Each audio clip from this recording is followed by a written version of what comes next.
Why children stop talking to their parents and how to rebuild the bond. Here's a question every parent should ask. If my child ever feels lost, sad, or broken, will they come to me first or last? Because children don't stop talking overnight. It's not sudden. It's slow, quiet, almost invisible. A dozen small moments, 100 rushed conversations, and one day, the distance becomes real. Today, we're talking about why kids pull away and what parents can do to rebuild connection before it's too late. The real reasons children go silent. 1.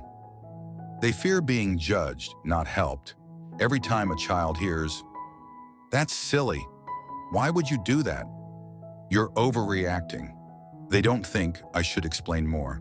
They think, "I should talk less." Judgment kills honesty. 2. They've learned you only listen when something is wrong.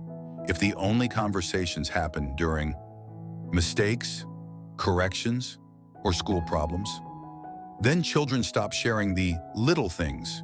And when the little things are gone, the big things never show up. 3. They don't want to add stress to your life. Kids notice everything. When parents are tired, overwhelmed, or irritated, children quietly decide, "I'll deal with this alone." Not because they don't trust you, but because they care. 4. They stop trying after being interrupted too many times.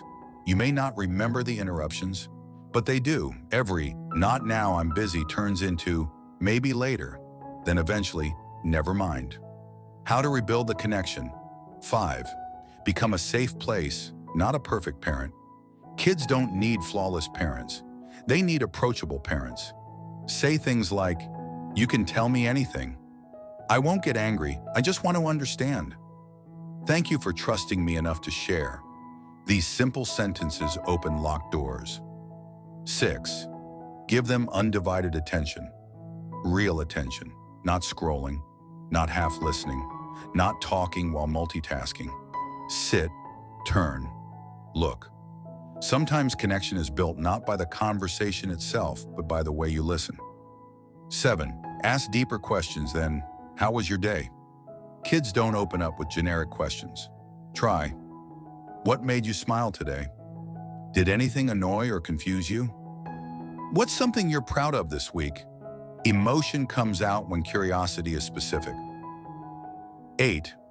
Share things about yourself too. If communication only flows one way, parent teaching, child listening, the bond feels like a lecture. But when you share your own fears, mistakes, childhood memories, and lessons, you become human, not just the adult. And kids talk more to humans than to authority figures. How to keep the bond strong. 9. Celebrate effort, not results. When children only get praise for grades, performance, or achievements, they hide anything imperfect. If you celebrate trying, improving, learning, failing with courage, you protect their honesty. 10. Create a weekly open conversation moment. One quiet moment. No phones, no lectures, no pressure. Just, "Tell me anything you feel like sharing." Sometimes they'll say a lot. Sometimes they'll say nothing. Both are okay. You're building trust, not extracting information. Here's the truth every parent needs to hear. Children don't stop talking because they stop loving you. They stop talking because something in the environment made silence feel safer than honesty. But bonds can be rebuilt. Trust can return. Communication can come back louder than ever.